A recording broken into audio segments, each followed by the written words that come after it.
आपण पाहत आहात ए स्टार न्यूज चॅनल आणि हे आहेत आजच्या ठळक बातम्या। परभणी शहरातील उडान पुलावर झालेल्या अपघातात एकाचा मृत्यू। परभणी शहरातील उडान पुलावर दिनांक 17 मे शुक्रवार रोजी दुपारी 4 वाजेच्या सुमारास झालेल्या बस दुचाकी अपघातात एकाचा मृत्यू झाला। उडान पुलावर अपघात झाल्याने वाहतुकीची कोंडी झाली। अंबाजोगाईवरून गेवराईकडे जात असलेल्या बस क्रमांक MH14 BT 2185 ही बस परभणी शहरातील उडान पुलावरून बसस्थानकाकडे जात होती। यावेळी MH22 Y 2825 या क्रमांकाच्या दुचाकीसोबत अपघात झाला। दुचाकी चालक बसखाली आल्याने त्याचा जागीच मृत्यू झाला। घटनेची माहिती मिळताच कोतवाली पोलीस ठाण्याचे पोलीस निरीक्षक ननवरे, पोलीस अंमलदार पवन निडेकर, गजानन दुधाटे, सम्राट बोर्डे यांनी घटनास्थळी धाव घेतली। मृतदेह ताब्यात घेत शवविच्छेदनासाठी जिल्हा शासकीय रुग्णालयात पाठविले। मृताची तपासणी केली असता मयताजवळ मोबाईलची एक पावती आढळली। या पावतीवरून महेश गौरकर असे नाव असल्याची माहिती पोलीस सूत्रांकडून मिळाली आहे। जिंतूर येथे हजला जाणाऱ्या हज यात्रेकरूंचा विजय भांबळे यांच्या हस्ते सत्कार। जिंतूर येथे 16 मे गुरुवार रोजी माजी आमदार विजय भांबळे यांच्या हस्ते पवित्र हजला जाणाऱ्या मुस्लिम बांधवांचा सत्कार समारंभ जिंतूर शहरातील मौलाना अहमद मदनी कम्युनिटी हॉल येलदरी रोड या ठिकाणी सत्कार करून शुभेच्छा देण्यात आल्या। मुस्लिम बांधवांसाठी हज यात्रा अत्यंत महत्त्वाची मानली जाते। ही यात्रा सौदी अरेबिया या देशातील मक्का या पवित्र शहरी भरते। शक्य असल्यास प्रत्येक मुसलमानाने आयुष्यातील एकदा तरी ही यात्रा करावी असा कुराणमध्ये आदेश आहे। ही एक पवित्र यात्रा आहे। या कार्यक्रमाप्रसंगी मौलाना जलील साहब, मौलाना अब्दुल रशीद साहब, मौलाना रसूल साहब, मौलाना सिराज साहब, मौलाना शकील साहब, डॉक्टर इरफान खान यांची प्रमुख उपस्थिती होती। यावेळी माजी आमदार विजय भांबळे यांनी शुभ प्रसंगी आल्या हातून हज यात्रेकरूंचा नियमित सेवा घडावी व हज यात्रेकरू यांना देशात शांतता, बंधुभाव कायम राहावा, देशाची प्रगती व्हावी अशी अल्लाहला मागणी करण्याची विनंती केली। हज यात्रेकरू अथरुल्ला खान, जावेरुल्ला खान, शेख इम्रान, शेख हन्नान, अब्दुल करीम, शेख मुकीद, शेख कट्टू, पठान अंसार खान, मुस्तफ़ा खान, सिद्दीकी आसिफुद्दीन, अमतुल बशीर आसिफुद्दीन, सिद्दीकी अकबरुद्दीन, जैनुल्लाद्दीन, अजहर मोहिउद्दीन सिद्दीकी, मिर्ज़ा जाकिर बेग, मिर्ज़ा अजहर बेग, मुबिन जफ़र मियाँ देशमुख, सैयद ज़मीर, सैयद अमीर, इरशाद खान पठान, शेख रशीद, सैयद चांद, अकबर अली, हयात अली, अब्दुल खालेक, अब्दुल रज़ाक देशमुख यांचा हार, शाल व टोपी देऊन सत्कार करण्यात आला। आनंदनगर उठले तर पुनर्वसन होणार का? नागरिकांचा प्रश्न। परभणी रेल्वे स्टेशन जवळील आनंदनगर भागातील रहिवासी मागील 100 ते 125 वर्षापासून या ठिकाणी वास्तव्यास आहेत। या नागरिकांना नगरपालिका व महापालिका प्रशासनाने सुविधा पुरवल्या आहेत, तर येथील नागरिकांनाही मालमत्ता कर भरला आहे। असे असताना दक्षिणमध्ये रेल्वे विभागाच्या पदाधिकाऱ्यांनी जिल्हाधिकाऱ्यांची भेट घेऊन आनंदनगर व परिसरातील अतिक्रमणे हटवून भूसंपादन करण्यासंदर्भात हालचाली सुरू केल्या आहेत। यामुळे या संदर्भात कोणतीही कारवाई करण्यापूर्वी नैसर्गिक नियमानुसार व्यवस्थित कारवाई व्हावी। विशेषतः जमिनीचे भूसंपादनापोटी शहराजवळ परिवाराच्या संख्येनुसार पुनर्वसन करावे अशी मागणी निवेदनाद्वारे केली आहे। या प्रमुख मागणीसाठी आज दिनांक 17 मे शुक्रवार रोजी आनंदनगर वासियांनी 1 दिवसीय धरणे आंदोलन करून जिल्हाधिकाऱ्यांना निवेदन दिले असून निवेदनावर आनंदनगर येथील बहुसंख्य नागरिकांच्या स्वाक्षऱ्या आहेत। अखुंदशाह बाबा यांच्या उर्सानिमित्त गुप्ता परिवाराकडून अन्नदान। परभणी शहरातील हजरत सय्यद अखुंदशाह बाबा सरवरे अजीज यांच्या उर्साला 15 मे पासून सुरुवात झाली असून दर्गा परिसरात विविध कार्यक्रमाचे आयोजन करण्यात आले आहे। या उर्सानिमित्त परभणी शहरात राहणारे गुप्ता परिवार मोठ्या श्रद्धेने व भक्तिभावाने येथील अखुंदशाह बाबा दर्गा येथील संदल काढून दर्ग्यावर चादर चढून भव्य अन्नदानाचा कार्यक्रम घेतात।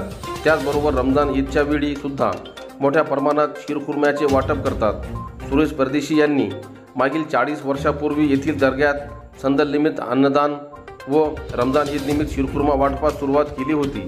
तीच परंपरा सुरेश परदेशी यांची कन्या रेणुका परदेशी गुप्ता यांनी कायम सुरू ठेवली असून यापुढेही अशीच सुरू ठेवणार असल्याचे मत यावेळी त्यांनी बोलून दाखविले। आज काढण्यात आलेल्या संदलच्या वेळी बालकिशन चांडक, सौरासिंग परिहार, विक्रम गुप्ता, रेणुका परदेशी, शिवाजी चौहान, अली खान, गणेश चौहान, कृष्णा नगरसाडे, आदित्य गुप्ता, नजीर भाई काझी, गौस सुलेमान भाईसह मोठ्या संख्येने भाविक उपस्थित होते। नवनियुक्त तलाठ्यांचा प्रशिक्षणाचा चौथा दिवस। तलाठी यांच्या प्रशिक्षणास सुरुवात झाली असून 13 मे ते 22 मे या कालावधीत प्रशिक्षणाचे आयोजन करण्यात आले आहे। या प्रशिक्षण वर्गाचे मंगळवारी जिल्हाधिकारी रघुनाथ गावडे यांच्या हस्ते उद्घाटन झाले।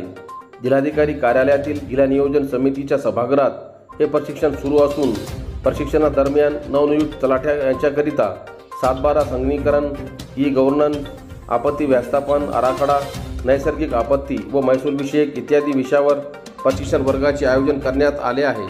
सन 2023 मध्ये सरळ सेवा पद भरतीतील व अनुकंपा तत्वावरील उमेदवारांना तलाठी म्हणून नव्याने नियुक्ती देण्यात आली।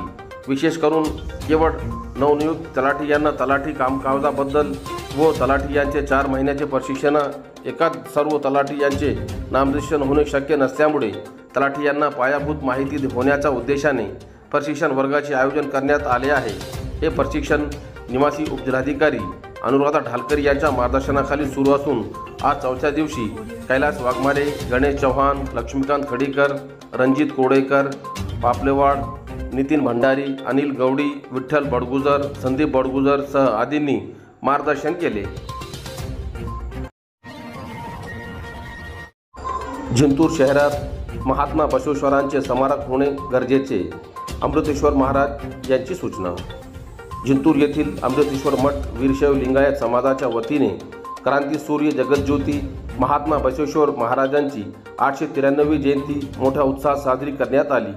कार्यक्रमाचे अध्यक्ष म्हणून अमृतेश्वर शिवाचार्य महाराज जिंतूरकर तर उद्घाटक म्हणून सिद्ध चैतन्य शिवाचार्य महाराज साखरखेडकर यांची उपस्थिती होती। व्यासपीठावर जयंती संयोजक प्रभाकर पाटील वागीकर, स्वागत अध्यक्ष लक्ष्मीकांत मुन्ना टाले, कार्याध्यक्ष संदीप लकडे, अध्यक्ष महेश मुलंगे तसेच प्रमुख पाहुणे प्रताप देशमुख, शिवसेना गटाच्या जिल्हा संघटक सुरेखा शेवाडे उपस्थित होत्या। विशेष उपस्थिती गजानन वाघमारे, गजानन केशरखाने तसेच त्याचबरोबर जगदीश घुगे, सतीश बर्डे, प्रदीप फाले, वैजनाथ पुणेकर, विलास भंडारे, रवी स्वामी, शिवचरण बिडकर, बंडू पाटलिंग इत्यादी उपस्थित होते। कार्यक्रमाचे प्रास्ताविक राजेश सातपुते यांनी केले। सिद्ध चैतन्य शिवाचार्य महाराज साखरखेडकर यांच्या अमृतवाणीतून प्रवचनाने कार्यक्रमाची सुरुवात झाली। त्यांनी महात्मा बसवेश्वरांनी केलेल्या धर्मप्रचाराची मेहनत विशद केली। महात्मा बसवेश्वर जयंतीमध्ये नाचण्यापेक्षा महात्मा बसवेश्वरांना वाचवण्याची खरी गरज आहे। वीरशैव लिंगायत धर्माची ओळख ही धर्माच्या आचाराने व्हावी याकरिता लहान मुलावर धर्मसंस्कार होणे गरजेचे आहे। त्यानंतर अमृतेश्वर शिवाचार्य महाराज यांनी जिंतूर शहरात महात्मा बसवेश्वरांचे स्मारक होणे गरजेचे आहे। त्यासाठी सर्व समाजातील कार्यकर्त्यांनी एकत्रित प्रयत्न करावे अशी सूचना दिली। मनपाच्या निष्काळजीपणामुळे विद्युत पुरवठा खंडित, सलीम इनामदार यांचा आरोप। परभणी शहराला पाणी पुरवठा करणारा विद्युत पुरवठा खंडित करण्यात आल्याने पिण्याच्या पाण्याचा प्रश्न गंभीर बनला असल्याने नागरिकात मनपा प्रशासक विरुद्ध चीड निर्माण होत असून नेहमी वीज पुरवठा खंडित होत असल्याने मनपा काहीही उपाययोजना करत नसल्याचे नागरिकांना विठीत धरण्याचा प्रकार असल्याने प्रशासक, आयुक्त व अधिकारीवर हे एका प्रकारे निष्काळजीपणा करीत असल्याचा आरोप लोकश्री मित्र मंडळाचे संस्थापक अध्यक्ष तथा लोकश्री न्यूज चॅनलचे संपादक सलीम इनामदार यांनी केला आहे। सध्या पावसाळा सुरू होण्यापूर्वी नाली व नाल्याची स्वच्छता होत नसल्याने नाल्यामध्ये अनेक ठिकाणी गच्च भरले असून दुर्गंधी पसरल्याने शहरातील नागरिकांचे आरोग्य धोक्यात आले असल्याने व रोडवरील नालीतील घाण कचरा, दुर्गंधीयुक्त पाणी रोडवर वाहत असल्याने नागरिकांना, महिलांना व वाहन चालकांना, विद्यार्थ्यांना रस्त्यातून चालण्यासाठी त्रास सहन करावा लागत असल्याने याची सर्व जबाबदारी मनपा आयुक्त प्रशासनावर येत असल्याने निष्काळजीपणाचा कळस गाठला असल्याचे दिसत आहे। मनपा प्रशासनाच्या वतीने तत्काळ उपाययोजना केली गेली नाही तर पुढे आंदोलन करण्याचा इशारा सलीम इनामदार यांनी दिला आहे।